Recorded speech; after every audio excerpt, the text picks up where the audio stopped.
Price நாள் 19 தியான பகுதி ஆதியாகமம் 37 அதிகாரம் மற்றும் 38 அதிகாரம். 37 அதிகாரத்தை நாம் வாசிப்போமானால், இதில் யாக்கோபு கானான் தேசத்தில் குடியிருந்தான். அப்பொழுது யாக்கோபின் குமாரனாகிய யோசேப்பு தன்னுடைய 17வது வயதில் தன் சகோதரரோட கூட ஆடு மேய்த்துக் கொண்டிருந்தான். மற்ற சகோதரர்கள் செய்த துன்மார்க்கமான கிரியைகளை தன் தகப்பனுக்கு அறிவித்தான். மேலும் யாக்கோபுடைய முதிர் வயதில் யோசேப்பு பிறந்தது நிமித்தமாக யாக்கோபு மற்ற எல்லாரை பார்க்கிலும் யோசேப்பை அதிகமாய் நேசித்து யோசேப்புக்கு பல வர்ணமான ஆடைகளை கொடுத்தான். பெற்றோர்கள் எல்லா பிள்ளைகளையும் ஒரே மாதிரிதான் நேசிக்க வேண்டும். யாக்கோபு யோசேப்பை மற்ற எல்லாரை காட்டிலும் அதிகமாய் நேசித்து யோசேப்புக்கு மாத்திரம் வண்ணமயமான ஆடைகளையும் கொடுத்தான். இதன் விளைவு என்னவென்றால், யோசேப்பின் சகோதரர்கள் தங்கள் தகப்பன் யோசேப்பை மாத்திரம் அதிகமாய் நேசிக்கிறார் என்றவுடன் யோசேப்பை பகைத்து யோசேப்போடு கூட பேசுவதையும் நிறுத்திவிட்டார்கள். பெற்றோர்கள் தங்கள் பிள்ளைகளை ஒரே விதமாய் நேசிக்காவிட்டால் தங்களோடு உடன் பிறந்தவர்கள் மேல் பகை உண்டாகும். பின்பு பெற்றோர்கள் நம்மை நேசிக்கவில்லை என்று சொல்லி பெற்றோர்கள் மேலும்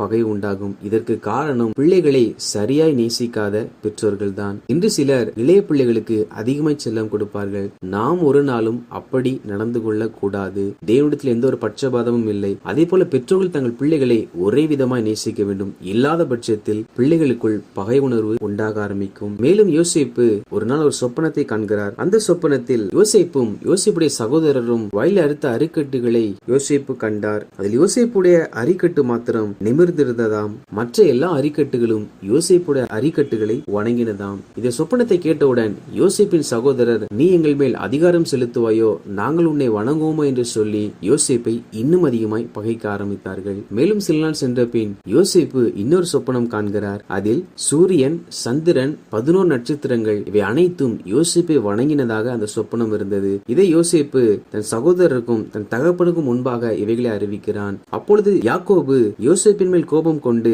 நானும் உன் தாயாரும் உன் சகோதரரும் தரை மட்டும் குனிந்து உன்னை வணங்குவோமோ என்பதாக யோசேப்பை கணிந்து கொண்டான். யோசேப்புக்கு இந்த சொப்பனத்தை கர்த்தர் கொடுத்தார். ஆனால் இது நிமித்தமாக யோசேப்பின் சகோதரர் யோசேப்பை பகைக்க ஆரம்பித்தார்கள். பின்பு ஒரு நாள் யாக்கோபு யோசேப்பை அழைத்து சகோதரர்களை குறித்து விசாரித்து வரும்படி அனுப்புகிறான். யோசேப்பும் அவர்களை சந்திக்க போகும் பொழுது வெகு தூரத்தில் அவர்கள் யோசேப்பை கண்டு, இதோ சொப்பனக்காரன் வருகிறான், அவனை நாம் கொன்று இந்த குழிகளில் ஒன்றில் போட்டுவிட்டு துஷ்ட மிருகம் அவனை பட்சித்ததாக தகப்பனிடத்தில் சொல்லுவோம், அவனுடைய சொப்பனங்கள் எப்படி முடியும் பார்ப்போம் என்பதாக சொல்லுகிறார்கள். இதில் நாம் கவனிக்க வேண்டிய வார்த்தை என்னவென்றால், அவனுடைய சொப்பனங்கள் எப்படி முடியும். அதாவது யோசேப்பு தானாக அந்த சொப்பனத்தை காணவில்லை. அவைகள் தேவன் யோசேப்பை கொண்டு செய்ய இருக்கிற காரியங்களை முன்னறிவித்தார். ஆனால் யோசேப்பின் சகோதரர் யோசேப்புடைய சொப்பனங்கள் எப்படி நிறைவேறும் என்பதாக சொல்லுகிறார்கள். எப்பொழுதும் பிசாசானவன் ஒரு மனிதன் மேல் தேவ தரிசனம் இருக்குமானால், தேவன் ஒரு மனிதனை கொண்டு ஏதாவது செய்ய சித்தம் வைத்திருப்பார் என்றால் அந்த தரிசனம் அழிந்து போகும்படிக்கே அவன் போராடுவான். இங்கும் கூட யோசேப்பின் மேல் தேவ தரிசனம் இருந்தபடியினால் தரிசனம் நிறைவேறாதபடிக்கு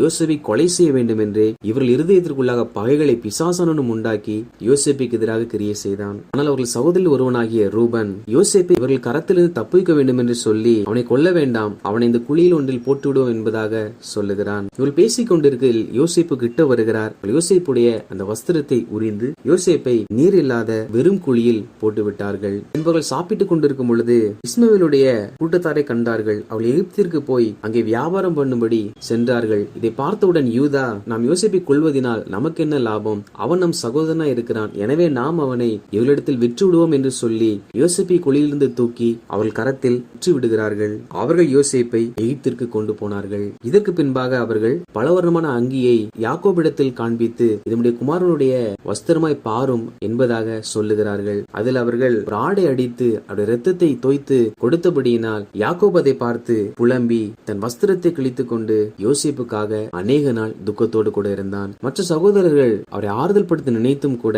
அவர்களால் யாக்கோபை ஆறுதல் படுத்த முடியாமல் போயிற்று. 38 அதிகாரத்தை நான் வாசிப்போமானால், அதில் யாக்கோபின் குமாரனாகிய யூதா தன் எல்லா சகோதரரை விட்டு பிரிந்து போய் அதுல்லாம் ஊரானாகிய ஈராம் என்னும் ஒரு மனிதனிடத்தில் போய் வாசம் பண்ணுகிறார். அங்கே யூதா சுவா என்னும் பேருள்ள ஒரு கானானிய பெண்ணை திருமணம் செய்கிறார். அதற்கு பிற்பாடு யூதாவுக்கு ஏர், ஓனான், சேலா என்னும் 3 குமாரர்கள் பிறக்கிறார்கள். பிள்ளைகள் வளரும் பொழுது அவள் திருமணத்திற்கேற்ற வயதை எட்டினார்கள். அப்பொழுது யூதா தன் மூத்த மகனாகிய ஏருக்கு தாமார் என்னும் பேருள்ள ஒரு பெண்ணை திருமணம் செய்து வைக்கிறார். ஆனால் இந்த ஏர் கர்த்தரின் பார்வைக்கு பொல்லாதவனாய் இருந்தபடியினால் கர்த்தர் அவனை அழித்து போட்டார். அப்பொழுது யூதா 2ஆம் மகனாகிய ஓனானை திருமணம் செய்து வைத்தார். ஆனால் ஓனானோ தாமாரோடு சேர்ந்த பொழுது இப்பொழுது குழந்தை பிறந்தாலும் அது தன் சகோதரனுடைய சந்ததி விருந்தியாய் கருதப்படும் என்று சொல்லி அவன் தன் விந்தை தரையில் விழ வைத்தான். இது கர்த்தரின் பார்வைக்கு பொல்லாததாய் இருந்தபடியினால் கர்த்தர் அவனையும் அழித்து போட்டார். இவர்கள் இப்படி மாறுவதற்கு காரணம் என்னவென்றால், யூதா தேவனுடைய ஜனங்களாகிய தன் குடும்பத்தோடு இராமல் அந்நிய ஜனங்களோடு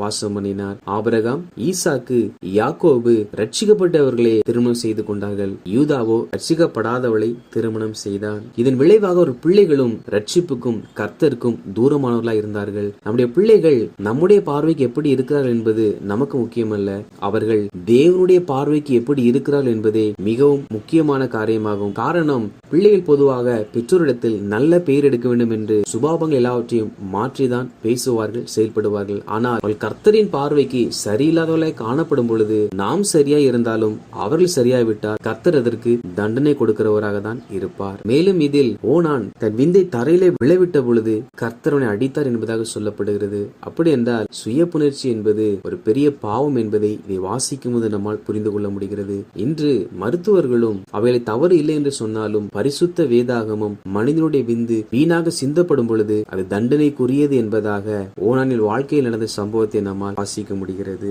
அப்பொழுது யூதா தன் இரு குமாரரும் மரித்து போனார்கள். தன் மூன்றாம் குமாரனாகிய சேலாவும் மரித்து போக கூடாது என்று சொல்லி தாமாரிடத்தில் அவன் பெரியவனான பிற்பாடு திருமணம் செய்து வைப்பேன் என்பதாக சொல்லி அவளை அவள் தகப்பன் வீட்டிற்கு அனுப்பிவிடுகிறார். நாட்கள் சென்றும் யூதா தாமாருக்கு தன் மகனை கொடுக்கவில்லை. அப்பொழுது அவ்வூரில் ஆடுகளின் மயிர் கத்திரிக்க யூதா செல்லுகிறார். அப்பொழுது உன்னுடைய மாமனாகி யூதா வந்திருக்கார் என்ற வார்த்தை தாமாருக்கு கேள்விப்பட்ட பொழுது அவள் கைம்பெண்ணுக்குரிய வஸ்திரத்தை களைத்து தன் முகம் தெரியாதவாறு முக்காடு போட்டுக்கொண்டு அவள் மாமனாகி யூதா வருகிற வழியில் போய் அமர்ந்து கொள்ளுகிறாள். யூதாவின் மனைவி மரித்து போனது நிமித்தமாக யூதா அங்கு முக்காடிட்டு அமர்ந்து இருக்கிற தாமாரை வேசி என்று நினைத்து அவளோடு கூட விபச்சாரம் செய்கிறான். அதற்கு கூலியாக வெள்ளாட்டுக்குட்டியை அனுப்புகிறேன் என்பதாக யூதா சொல்லுகிறார். தாமாரோ, நீரை தரும் மட்டும் முத்திரை மோதிரத்தையும் ஆரத்தையும் உடைய கைகோளையும் கொடும் என்று சொல்லி அவைகளை கேட்டு வாங்கி அவனோடு கூட விபச்சாரம் செய்கிறாள். இதற்கு பிற்பாடு யூதா ஆட்டுக்குட்டியை தன் வேலைக்காரிடத்தில் கொடுத்து அனுப்பும் போது அங்கே அப்படி யாரும் இல்லை என்பதாக சொல்லிவிட்டார்கள். தாமார் எழுந்து தன் இல்லத்திற்கு சென்று கைம்பெண்ணுக்குரிய வஸ்திரத்தை உடுத்திக் கொண்டாள். இதில் நாம் கவனிக்க வேண்டிய காரியம் என்றால், இங்கே நடைபெற்றிருந்த சம்பவம் தாமருடைய